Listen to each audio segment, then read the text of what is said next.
Bonjour à tous, je suis ravi de vous retrouver pour ce nouveau journal de la Méditerranée. Cette semaine encore, je vous invite à nous suivre pour faire le tour de l'actualité du bassin méditerranéen, mais pas seulement, non. Notre voyage nous mènera sur des sites exceptionnels à la rencontre de belles personnalités. Cette semaine, je vous invite à rejoindre la cité phocéenne pour suivre les secrets de fabrication du célèbre savon de Marseille. La savonnerie du fer à cheval a trouvé un repreneur, les salariés sont heureux. Heureux, ils le sont aussi les retraités français qui décident de partir vivre à Malte. Ils sont nombreux à venir profiter du soleil et de la Méditerranée. La Méditerranée, ils la connaissaient par cœur. Slimane Azem, surnommé le Brassens berbère, est décédé il y a 30 ans. Aujourd'hui encore, ses admirateurs continuent de rendre hommage à ce poète et interprète kabyle. C'est ce que nous verrons à la fin de ce magazine. Mais comme chaque semaine, avant d'entamer notre voyage dans le bassin méditerranéen, faisons un point sur l'actualité de la semaine. Une actualité dense, marquée par la violence à Damas. Au moins 4 personnes ont été tuées dans un attentat suicide. C'était mardi. Le kamikaze a fait détonner sa ceinture à l'entrée d'un bâtiment administratif de l'armée. Et depuis mars 2011 et le début du soulèvement contre le régime de Bachar al-Assad, la violence est quotidienne. Les Syriens sont donc nombreux à fuir leur pays. L'ONU parle de 350 000 réfugiés. D'autres sources évoquent plus d'1 million de personnes, des hommes, des femmes et des enfants qui affluent au Liban. Le pays voisin est face à un vrai défi humanitaire. Regardez, c'est le dossier de la semaine. Dans les rues du centre de Beyrouth, inutile de les chercher, ils sont partout. Les réfugiés syriens n'ont cessé d'affluer au Liban depuis le début du soulèvement en Syrie, surtout depuis la guerre civile. Des femmes qui demandent l'aumône, des enfants qui se mêlent à ceux d'autres minorités, des Syriens plus aisés aussi, mais en majorité des personnes qui ont tout laissé derrière elles. Ces Syriens qui ont fui la répression du pouvoir de Bachar el-Assad, ils se retrouvent ici chaque jour devant le siège libanais du HCR, le Haut Commissariat des Nations Unies pour les réfugiés. Ce que j'ai vu de tout. Des roquettes, des mortiers qui nous tombaient dessus, des francs-tireurs, et des enlèvements aussi, des cadavres défigurés, les fosses communes. Tout est arrivé à Homs. Il devait s'en prendre à ceux qui réclamaient les réformes, à ceux qui voulaient la liberté. Pourquoi il s'en prend à tout le monde? C'est quoi leur faute aux autres? Selon les associations humanitaires libanaises et internationales, le nombre des réfugiés syriens serait bien supérieur aux 350 000 enregistrés auprès de l'ONU. D'après le ministère de l'Intérieur libanais, il atteindrait déjà plus d'1 million de personnes. Certains pointent du doigt l'absence d'implication du gouvernement libanais, notamment en ce qui concerne l'assistance médicale ou l'insertion sociale. C'est Médecins sans frontières qui fournit l'assistance médicale aux réfugiés dans le district de Baalbek, dans la vallée de la Bekaa. Médecins sans frontières, avec ses 10 cliniques et ses 150 bénévoles au Liban, lance un SOS sur la situation des réfugiés. È indubbio che oggi la crisi siriana in Libano sta assumendo Il n'y a aucun doute qu'aujourd'hui, la crise syrienne au Liban est en train de prendre des proportions très inquiétantes. Surtout du point de vue médical.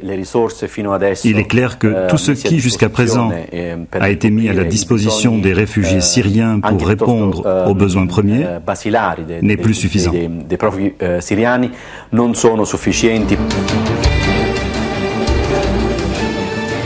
Au-delà de l'aspect humanitaire, certains estiment que l'arrivée massive de réfugiés essentiellement sunnites pourrait menacer les structures sociopolitiques du pays. Le problème des réfugiés, ici au Liban, a toujours été inséparable de la politique. Ça a été le cas, et c'est le cas aujourd'hui encore, avec les réfugiés palestiniens qui sont ici depuis 1948. Aujourd'hui, le Haut Commissariat aux réfugiés de l'ONU à Beyrouth enregistre entre 11 000 et 15 000 personnes par jour. L'Union européenne est la première à fournir de l'aide, mais c'est très insuffisant. Dans ce quartier, plus de 3 500 personnes vivent dans des conditions tout à fait précaires. Ici à Shatila, mais ailleurs aussi, il y a des maisons où s'entassent 4 à 5 familles, des studios ou des 2 pièces où les gens vivent tous ensemble dans des conditions humiliantes. La voix du président de l'association palestinienne se fait désespérer quand il détaille les problèmes des réfugiés syriens. Pour eux, le permis de séjour n'est valable que 3 mois, au lieu de 6 pour les autres réfugiés. Un loyer ne coûte pas moins de $250 par mois. Une situation de grande précarité et qui s'amplifie. Et pour les organisations humanitaires, l'issue semble encore bien lointaine.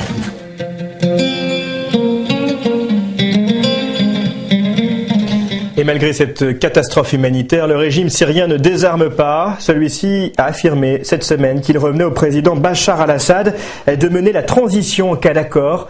Le 22 janvier, en effet, une conférence internationale à Genève devrait réunir pour la première fois le gouvernement syrien et l'opposition. En France, c'est l'un des derniers acteurs de la guerre d'Algérie qui est mort cette semaine. Personnalité très controversée, le général Ossarès est connu pour avoir défendu l'usage de la torture durant ce conflit. Ancien responsable des services de renseignement à Alger pendant la guerre d'Algérie, le général avait été condamné au terme d'un procès qui avait fait grand bruit. Récit Benoît Mousset. Il était l'un des principaux acteurs de la guerre d'Algérie et ne voulait effacer aucune page de sa vie. En 2000, le général Paul Ossarès passe aux aveux. Dans un livre très controversé à sa sortie, l'ancien responsable des services de renseignement français évoque noir sur blanc l'utilisation de la torture en Algérie et justifie les exécutions qu'il a pratiquées pendant cette guerre. Dans la ville d'Alger, il était impossible d'emprisonner tous les éléments que nous capturions. C'était impossible. Ils étaient trop nombreux et ils dépassaient les possibilités d'incarcération normale de cette ville. Mais était-ce une raison pour les supprimer ? Eh bien, pour les supprimer, oui, nous trouvions que c'était une raison lorsque nous avions capturé des éléments qui avaient participé à des actions qui avaient coûté la vie à de nombreux civils. Vous-même, en général, vous avez été amené à exécuter vous-même ? Oui, j'ai été amené à exécuter moi-même déjà. Beaucoup ? Peu. Vous pouvez nous dire combien ? J'en compte 24. Condamné pour apologie de la torture, mis à la retraite d'office, exclu de l'ordre de la Légion d'honneur, Paul Ossarès ne sera jamais poursuivi devant la justice pour ses actes en vertu d'une loi d'amnistie. Quant à des regrets ou à des remords, le général n'en a jamais exprimé. Et vous ne retirez aucune ligne de ce que vous avez écrit ? Pas une ligne, monsieur. Pas une ligne. Le général Ossarès était l'un des officiers de sa génération les plus décorés. Commandeur de la Légion d'honneur, croix de guerre avec palme, médaille de la résistance et nombreuses décorations étrangères. Sa carrière militaire débute en 1941. Il rejoint la France libre à Londres comme parachutiste. Après la guerre, il choisit le contre-espionnage, puis il sert en Indochine. En 1957, le général Massu lui demande de rétablir l'ordre à Alger. Après l'Algérie, il commande le 1er régiment de chasseurs parachutistes, puis il enseigne aux États-Unis dans le camp des Bérets Verts et devient même attaché militaire au Brésil. Une longue carrière qui restera toujours entachée par cette confession sur la torture pendant la guerre d'Algérie. À retenir dans l'actualité du bassin méditerranéen cette semaine, le combat d'une mère française pour récupérer ses enfants enlevés par leur père en Tunisie, l'apparition de chiens renifleurs de billets, c'est en Italie. Mais avant cela, la mort de Yasser Arafat qui suscite toujours autant d'interrogations. C'est en bref, et c'est signé Sophie Granel. De quoi Yasser Arafat est-il mort le 11 novembre 2004 ? Le mystère demeure alors que des experts français ont conclu cette semaine à la mort naturelle de l'ancien leader palestinien. Un mois plus tôt, des scientifiques suisses avaient livré des conclusions opposées. Selon eux, Yasser Arafat aurait été empoisonné au polonium, un avis que partage sa veuve. Il y a un doute, moi, une conviction personnelle qu'il y a quelque chose qui est louche, c'est pas normal. C'est pas normal qu'il a été peut-être empoisonné, qu'il y avait des choses dans son corps. Souha Arafat qui demande désormais une confrontation entre les experts suisses et français. Également dans l'actualité cette semaine, le désespoir d'une mère en conflit avec son ex-mari tunisien. Cette femme installée près de Paris n'a pas vu ses fils Adam et Alexandre depuis plus de 4 ans. En 2009, leur père, dont elle est divorcée, a profité d'une visite en Tunisie pour les enlever. Après des années de combat, la jeune femme devait rencontrer l'ambassadeur tunisien mardi. Un rendez-vous annulé au dernier moment. J'ai envie de pleurer, je suis fatiguée, ça fait 4 ans que ça dure et ça fait 4 ans que ce type de stratégie opère pour gagner du temps. Sauf que moi, mes enfants, ils sont en train de grandir, ils ont maintenant 7 ans et 10 ans et là, aujourd'hui, effectivement, je suis révoltée. L'an dernier, 158 dossiers d'enfants déplacés à l'étranger ont été recensés en France, 17 concernent la Tunisie. Voici la nouvelle arme secrète de l'Italie pour lutter contre l'évasion fiscale, des chiens renifleurs de billets. Encore récemment, 85 000 € ont été retrouvés dans une valise grâce au flair de ces super chiens qui parviennent à détecter les billets, même les mieux cachés. J'ai vu des billets cachés, enroulés dans des cigarettes qu'on avait vidées de leur tabac. C'est une partie d'échec. Nous, on les observe, mais eux, ils nous observent aussi. Cette année en Italie, 130 millions d'euros en liquide ont été interceptés dans les aéroports. Une goutte d'eau comparée aux 272 milliards qui continuent d'échapper au fisc italien. Eux ne luttent pas à proprement parler contre l'évasion fiscale, non, mais contre l'insécurité. À Marseille, les policiers municipaux sillonnent les rues de la ville avec, c'est nouveau, des flashballs. À quelques mois des municipales, le sujet est pris très au sérieux et ces dernières années, leurs effectifs ont été renforcés, tout comme la vidéosurveillance. Pour autant, certains policiers municipaux nouvellement armés s'interrogent. Ils ne veulent pas s'éloigner de leur mission de proximité avec la population. Peggy Moget, Pascal Comte, reportage. Ils ne patrouillent qu'en journée. Leur principal périmètre d'action, le centre-ville de Marseille. Nous sommes à 2 pas du Vieux-Port et les policiers municipaux ont fort à faire. Il y a pas mal de vendeurs à la sauvette, donc on va voir aujourd'hui s'il y en a ou pas. Ils sont là, installés sur le trottoir. Les commerçants du quartier s'en plaignent régulièrement. Alors chaque jour, les policiers municipaux interviennent. La prochaine fois que je vous vois ici, on vous mène au commissariat. Plus nombreux, plus visibles. Marseille compte aujourd'hui 340 policiers municipaux. C'est 100 de plus que l'an dernier. Une présence appréciée. Il y a eu un changement, je ne dirais pas radical, mais on le voit le changement, on le voit. Vous savez, il n'y a pas si longtemps, sur la place, il y avait au moins 300 Roumains qui s'installaient. Et l'an prochain, 100 recrues supplémentaires viendront encore renforcer leur rang. Quant à ces caméras, elles étaient inexistantes l'an dernier. Aujourd'hui, il y en a plus de 300. Elles fonctionnent 24 heures sur 24. On en comptera 1000 en tout l'année prochaine. Coût pour la mairie, 6 millions d'euros. La deuxième ville de France est bien décidée à rattraper son retard. En 1995, il y avait 50 policiers municipaux. En 2000, la vidéoprotection ne faisait pas l'unanimité. Nous avons avancé petit pas par petit pas et aujourd'hui, nous avons accéléré le processus, ce qui fait qu'aujourd'hui, notre police municipale est une des plus fortes polices de France. Une police forte et désormais armée de flashballs. Dès qu'on a mis la sûreté, allez, on y va, allez! Un équipement indispensable selon ces jeunes recrues qui disent se sentir mieux protégés. Je pense qu'un policier de nos jours doit avoir au moins une arme, si ce n'est comme celle-ci à létalité réduite, donc qui n'est pas censée donner la mort. Donc je pense que c'est un minimum à avoir dans le contexte actuel. Mais certains dénoncent une course à l'armement et craignent à terme que la police municipale ne se coupe de la population. Nous devons être cantonnés à une police de proximité et je ne vois pas l'intérêt d'avoir une arme à feu à la ceinture. Conserver leur vocation tout en se modernisant, c'est tout l'enjeu pour ces policiers, conscients que la sécurité sera au cœur de la campagne municipale à Marseille. Et puisque nous sommes à Marseille, nous vous en parlions ici même il y a 15 jours, la savonnerie du fer à cheval, dont les chaudrons datent de la fin du 19e siècle, va être reprise par des investisseurs franco-belges basés à Hong Kong. Ces repreneurs ont été désignés par le tribunal de commerce et visent l'exportation, le savon de Marseille ayant une très bonne notoriété en Asie. Les 24 salariés qui voient leurs emplois sauvegardés sont heureux. Isabelle Stess, Christophe Larocca. C'est ici que l'on fabrique depuis des siècles le vrai savon de Marseille. Mais il y a un an, la savonnerie déposait le bilan. Ça, c'est de l'art. Aujourd'hui, le maître savonnier va mettre son savoir-faire au service des Asiatiques. Non, moi j'étais confiant. Il y a 32 ans que je suis là, ça fait 4 fois qu'on nous prend. C'est une mine d'or là, le savon. Le savon de Marseille, hein, et fait à Marseille en plus. 3000 tonnes de savon sont produites ici chaque année. Une production qui devrait quadrupler d'ici 5 ans et les 24 emplois maintenus sur le site marseillais pour conquérir le marché asiatique. Il y a énormément d'argent en Asie, il y a énormément de trésorerie, de cash, il y a énormément de gens qui sont intéressés, il y a un manque de savoir-faire, nous c'est notre spécialité. Produites exclusivement à Marseille, les exportations représenteront 70% du chiffre d'affaires. On trouve ce savon de Marseille un peu partout, autant dans les magasins de bricolage, dans les supermarchés, même en pharmacie. Mais en Asie, vraiment, le savon de Marseille est vraiment un produit de luxe suprême et on le retrouve dans les parfumeries entre Dior et Chanel.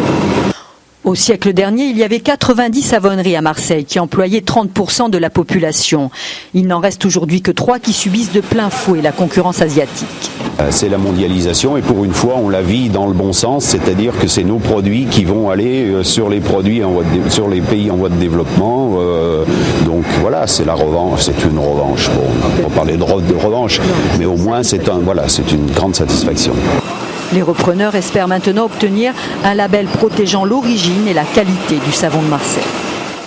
Oui, et un label indispensable selon ces professionnels. Plusieurs concurrents asiatiques notamment revendiquent l'appellation savon de Marseille et pourtant, ils ne respectent pas les codes de fabrication artisanale. Tout autre sujet à présent, je vous invite à vous détendre, à lâcher prise, loin du stress de la vie quotidienne. À Malte, un petit bijou de la Méditerranée, une destination prisée des touristes, mais aussi des retraités français. Ils sont nombreux à venir ici s'installer, profiter du soleil et des points de vue absolument magnifiques. Décollage immédiat avec Fabien Chadeau et Mathieu Régnier. La mer, le soleil à seulement 2h30 de vol de la France. À Malte, le thermomètre ne descend jamais en dessous de 20 degrés. Et c'est ce qu'est venu chercher Philippe Cavlar. Il a eu le coup de foudre pour cette île il y a 2 ans. En vacances avec sa femme, il s'était promis de passer sa retraite ici. Pour cet ancien cadre, c'est désormais chose faite. J'ai toujours voulu faire du bateau et aujourd'hui je peux en faire. C'est ça la retraite aussi. C'est le bonheur. Et le fait d'avoir travaillé longtemps, cotisé longtemps aussi. Aujourd'hui je peux profiter de ma retraite et je peux profiter des endroits paradisiaques comme ici. Car à Malte, ce petit pays européen, la vie semble douce et surtout très abordable pour un Français. Philippe Cavlar touche 3 000 € de pension par mois, presque 4 fois le salaire moyen maltais. Il loue cette grande maison. Et si on arrive, salon, cuisine, salle à manger, cuisine tout équipée. 260 mètres carrés, 6 pièces, escalier en marbre, du grand confort. Et le loyer, 1 400 € par mois, tout compris. Toujours avec une superbe vue à l'extérieur. Et bientôt, il achètera sa maison. À Malte, pas de taxe d'habitation, ni taxe foncière. Le coût de la vie, l'immobilier, tout est moins cher ici. Philippe Cavlar va-t-il donc choisir de payer ses impôts à Malte? Eh bien non. Il a fait ses calculs en France, il économise 1 000 € par an. Le système maltais ne devient intéressant qu'à partir de 6 000 € de revenus par mois. Il est arrivé il y a 1 mois et il a déjà des amis, des Maltais notamment, avec qui il tente de parler anglais. Je dois écouter et regarder. Et avec la combinaison des deux, je le comprends. Comme Philippe Cavlar, environ 600 Français vivent ici toute l'année. Parmi eux, à peine une 50aine de retraités qui profitent, comme un secret bien gardé, de la douceur du climat. Oui, à consommer avec modération, bien sûr. En revanche, pas de modération ce week-end pour faire le 36-37. France Télévisions a donné le coup d'envoi du 27e Téléthon. Vous voyez derrière moi les images de la première émission. C'était en 1987. Cette année encore, des particuliers se mobilisent partout en France pour récolter des dons en faveur de la lutte contre les maladies rares. C'est le cas, par exemple, de ces boulangers à Ballaruc-le-Vieux. C'est dans l'Hérault. Leur fils est atteint de myopathie de Duchenne. Cette semaine, ils ont ouvert leur magasin lundi, habituellement fermé, pour reverser verser l'intégralité des recettes au Téléthon. L'argent qu'on récolte aujourd'hui n'ira pas directement à Théo. De toute façon, la médecine, c'est pour tout le monde. Il y a beaucoup d'enfants malades et je crois que tout le monde a droit à sa chance. Et voilà, c'est vraiment, on prend cet argent et en fait on le reverse à l'AFM qui eux après le dispatch pour la recherche et voilà. Oui, et ces dons sont indispensables pour faire avancer la recherche. Et je vous propose une illustration très concrète avec le Généton. Ce site a pu voir le jour grâce au Téléthon. Il permet aujourd'hui de produire des médicaments indispensables pour lutter contre les maladies génétiques. Christophe Romain, Lorlino. Derrière cette porte, des locaux confinés, ultra sécurisés. Voici Généton Bioprod, 5000 m² destinés à la fabrication de médicaments contre les maladies génétiques. C'est le plus grand laboratoire au monde dans ce domaine.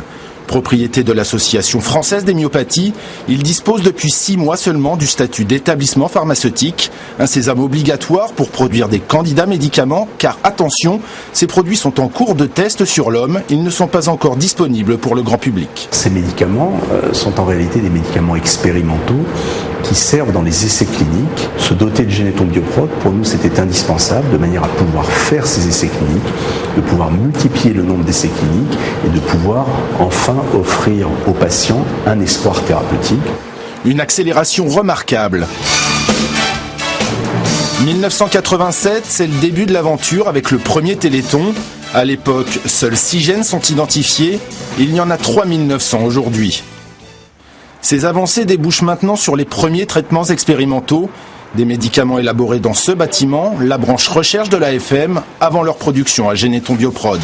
Cette façon de soigner, dite thérapie génique, est en fait un procédé très complexe. Pour pouvoir corriger ces gènes, on utilise des vecteurs qui sont en fait des virus qui ont été modifiés pour pouvoir entrer dans les cellules, amener un gène qu'on appelle le gène médicament, le gène sain, et pouvoir corriger les défauts de la cellule malade. 230 experts travaillent ici, du chercheur au technicien, tous œuvrent pour une application rapide de la recherche fondamentale aux malades. On travaille d'abord sur des modèles animaux, sur des souris qu'on essaye de soigner. Les souris sont elles-mêmes malades et on espère pouvoir passer très rapidement à l'homme et les soigner également. Plus de 3 millions de personnes sont concernées par les maladies génétiques en France. La tâche est encore considérable. Les 6 et 7 décembre prochains, avec le Téléthon, vous pouvez aider la science. 81 12 232. Et pour faire des dons, je vous le disais, mais on ne le répète jamais assez, un numéro de téléphone à retenir tout ce week-end, le 36 37. La Méditerranée et son histoire, une histoire longue, parfois douloureuse, retracée par 15 historiens et chercheurs. Ils sont issus de 8 pays du bassin méditerranéen. Ensemble, ils ont élaboré un ouvrage en 5 chapitres de la préhistoire au printemps arabe. Une occasion unique de s'ouvrir à une histoire vue à part égale entre les rives nord, sud et est de la Méditerranée et de tordre le cou à certains préjugés. Louis Aubert et Francis Di César nous en disent plus. Voici le premier manuel d'histoire écrit par 15 historiens de différents pays de la Méditerranée.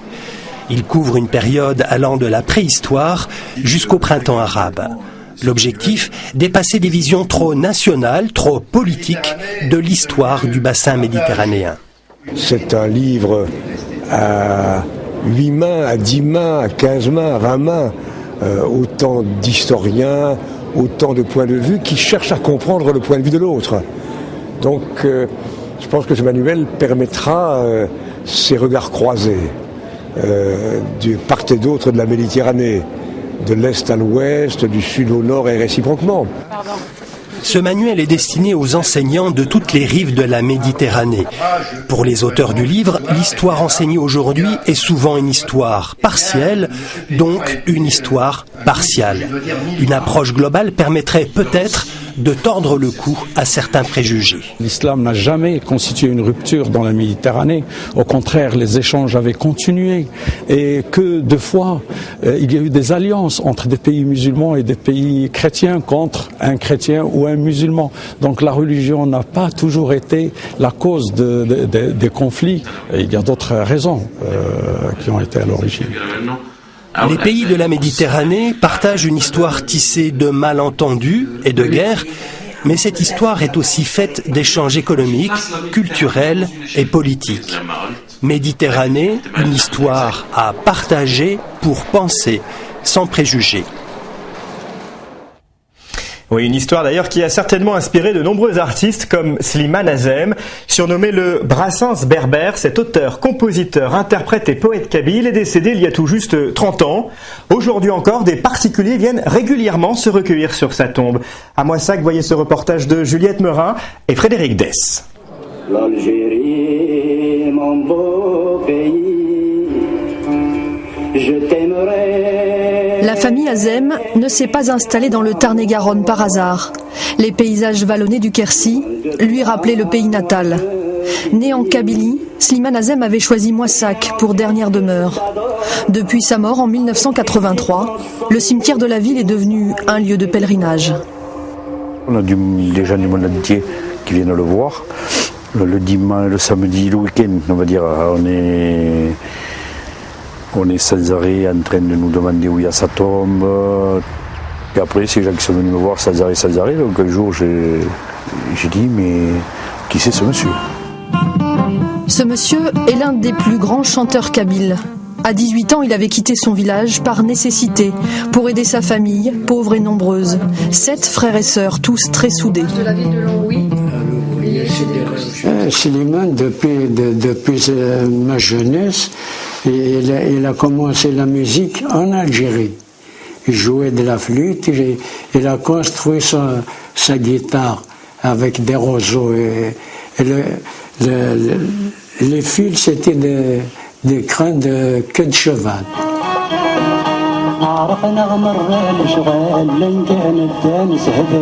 Slimane Azem se fait connaître en chantant dans les cafés parisiens. Les immigrés algériens se reconnaissent dans ses chansons. Heureux en famille dans son pays d'accueil, il avait malgré tout la nostalgie du pays. Quand on parle de l'exil, je veux dire, on a toujours quand même une petite souffrance quand même intérieure d'avoir quitté quand même son pays, que ce soit Slimane Azem ou tout autre membre de la famille ou dans des familles qui ont dû quitter leur pays.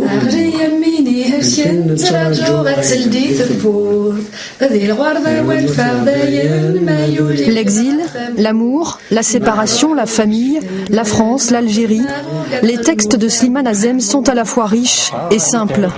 Disque d'or en 1970, ces chansons résonneront encore longtemps au sein de la communauté kabyle.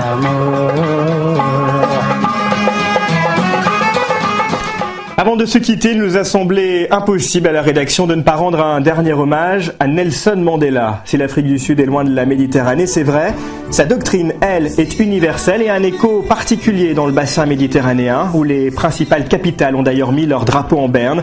Le prix Nobel de la paix, symbole du pardon, se sera en effet battu jusqu'au bout contre le racisme et les inégalités. Toute ma vie, disait-il, j'ai lutté pour la cause du peuple africain, j'ai combattu la domination blanche et j'ai combattu la domination noire. J'ai adopté pour idéal une société démocratique et libre où tout le monde vivrait ensemble dans la paix et avec des chances égales. J'espère vivre pour les conquérir, mais c'est aussi un idéal pour lequel je suis prêt, s'il le faut, à mourir. Des propos qui dépassent largement toutes les frontières. Merci de votre fidélité. À la semaine prochaine. On se quitte avec Nelson Mandela sur scène en 1999 avec le chanteur sud-africain Johnny Clegg.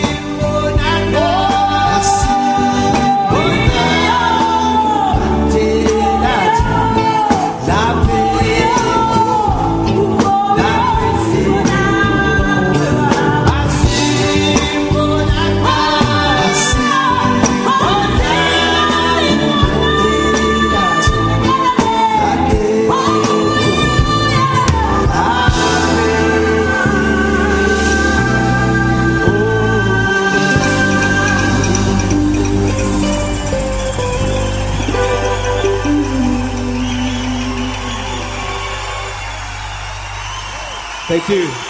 God bless you. Thank you.